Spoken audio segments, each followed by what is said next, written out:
What is good, ladies and gents, boys and girls? It's your boy here. It's Just Small. How you all doing? Right. Today, you can tell by the title. Goodbye, Asda. Um. Okay. First things first.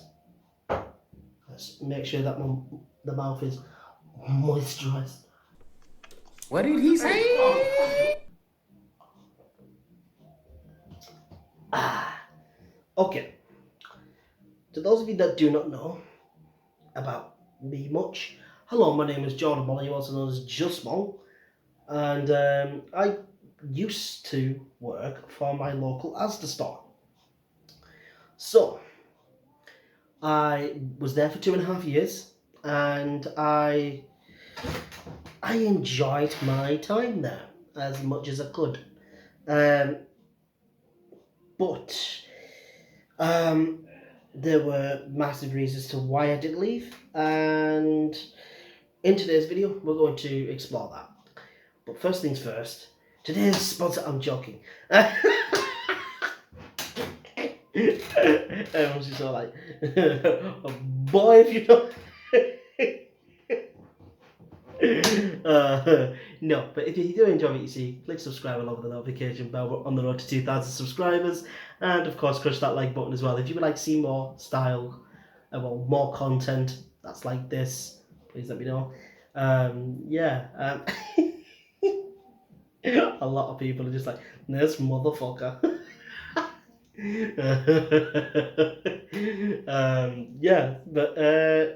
I started at Asda in 2019 as a Christmas temp, and from the get go, I basically stated to myself that I'm going to make sure that these mother truckers keep me on.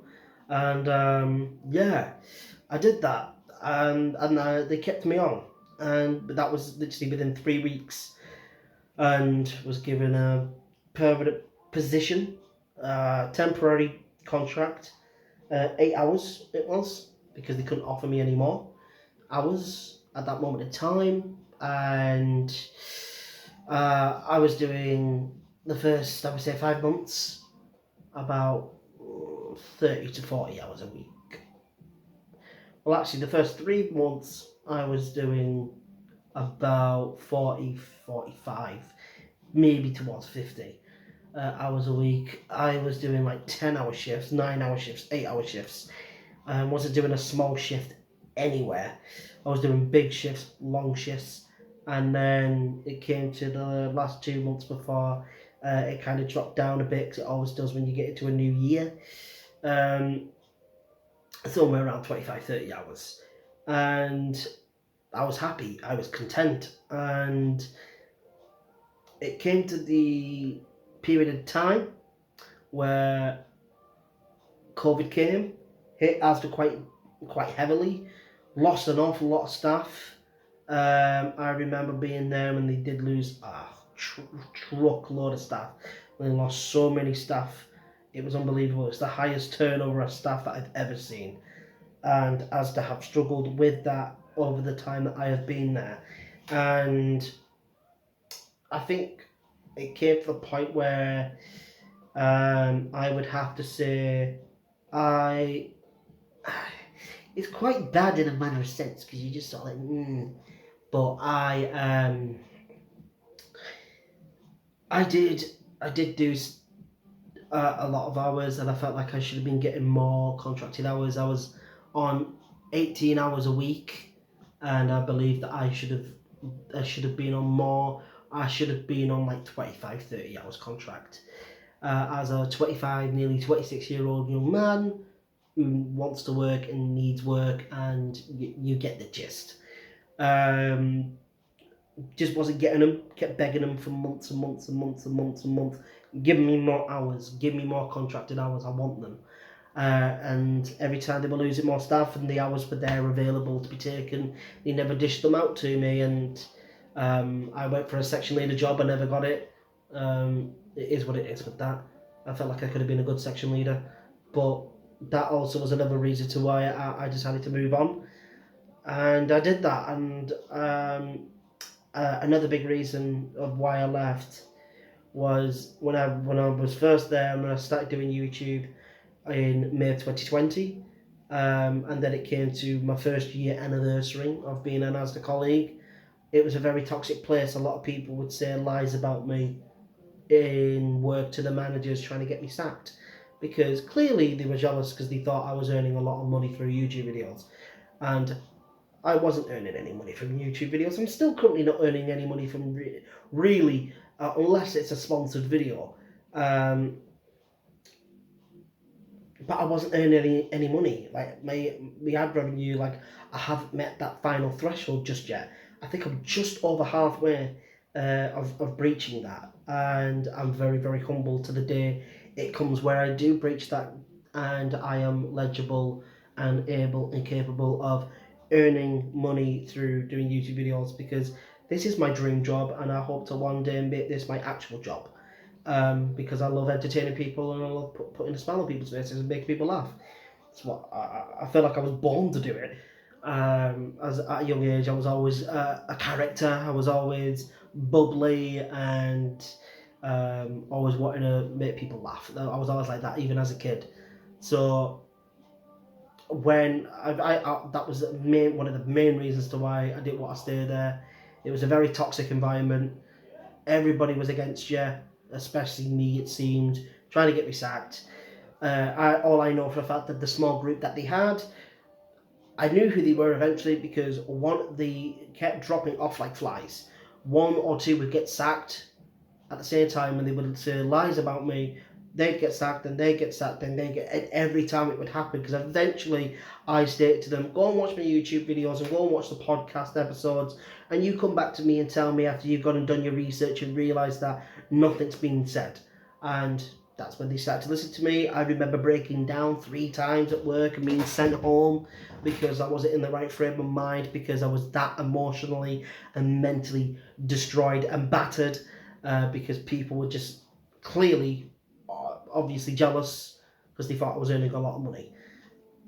And it all started due to myself and one of my other colleagues' sense of humour with each other, as he would call me Mr. Moneybags, because he saw that I did YouTube and he thought that I was earning a lot of money. And I'm like, I'm not, mate. But it was our humour, it was our sense of humour together, it was our banter together. We all have work banter. And that was our work banter. And he watched my videos. He enjoys my videos. And yeah, it's just what it is. And yeah, it was very very tough. It was very very tough. I don't even think I've mentioned that on the podcast. But yeah, I broke down about 3 times at work due to genuinely being picked on and being bullied, just due to the fact that I was doing YouTube, and people thought I was earning a lot of money and I was bragging about it, which I wasn't. It was what you call work banter, something that you all do with each other, but you call it banter and it's fucking dead. But yeah, like I said, I didn't want to be in a toxic workplace anymore. That was one of the other big reasons. Another big reason was because of the hours. I wasn't getting enough hours, contract based. Um, I felt leadership was lacking, bits in places, etc., etc. It happens. So I decided that the best thing for me was to start looking for other jobs, and I did that. I came across Vodafone whilst I was on a job search engine called Indeed, and very easy to use is Indeed, very good to use as well when you are searching for new jobs, even if you are unemployed, etc. Very easy. You can make your own CV, etc. Or you can download it very easily onto it and search for jobs in your local area, or just pretty much anywhere in the UK. I'm not sure if anywhere else across the globe has Indeed, but it's very very useful. It's very very handy, and it just came up Vodafone 24 hours and 32 hours. One of them was in store, and I think another one was a web chat advisor. And I just went for both of them. I said I'm going to go for both of them. And luckily, two of my boys, Josh and Ben, they knew the owner's son, and they also knew the store manager. And so they both put in a good word, saying, "Oh, he's a good lad. Give him a shot. Give him a chance." And so they gave me a chance. I went for the interview. I liked them. They got on with me. They stated that they watched the podcast and they watched my main channel videos and they liked them, etc. And that was a bit odd, but I was very humbled by that. And yeah, it just came to the point where, you know, I waited like another 2 weeks. I was a bit slightly pestering, but I would say more persistent. Every 3 to 5 days, I would send them a message saying, "Have you guys come to a decision yet?" Basically, letting them know that, hey, I'm friggin' interested. I want the job. And clearly it worked off because I ended up getting the job. Um, yeah, I had my final shift on Tuesday. Tuesday just gone. So that's that. It's out of the way now. Literally, my Asda uniform is literally right there. It's literally going to be going in a wash. The lucky and the fortunate enough that I haven't burnt it. That's a joke. That's British humour. Okay. They're probably watching this going, you fucking what? But it is what it is. Like I said, I enjoyed my time at Asda, but I'm glad to see the back of it. I'm to see the back of the back end of it. I can't wait to see what's next for me. I can't wait to see where the journey takes me next. I can't wait for the Vodafone journey to begin. Carrying on with the training courses that I've got to do before I start.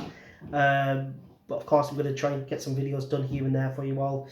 But yeah, I hope you all enjoyed today's video. That's a little bit more of my backstory of being an Asda colleague. I'm trying, my best not to like slate anybody, but that's not the kind of person that I am.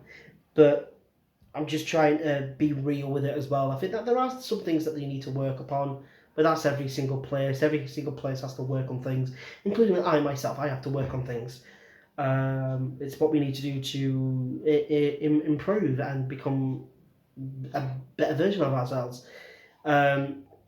Like I said, if you have enjoyed what you've seen, do not hesitate to click subscribe along with the notification bell.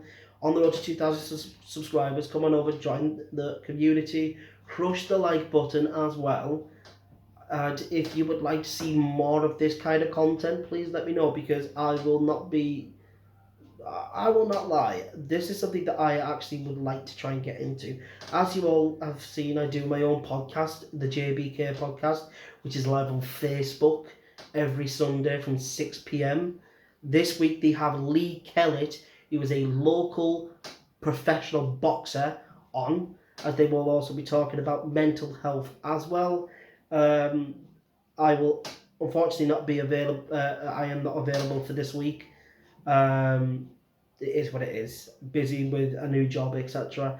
So I will not be available for that week. But possibly I could try and do an hour special here on this channel, or make a separate channel and kind of have it as like a podcast channel in a manner of sense. Or like, it came to my head the other day, like, what if I did like a personal thing where it was like a personal podcast? It's not like there's no guests or anything. It's just me sitting down and having an hour of just waffling and talking about things happening in real life and in your real lives. And I would call it Just Small's Thoughts. So let me know if you would like to see something like that, or see something more like this kind of content, which just me sat down with you all, chatting, waffling, etc., etc.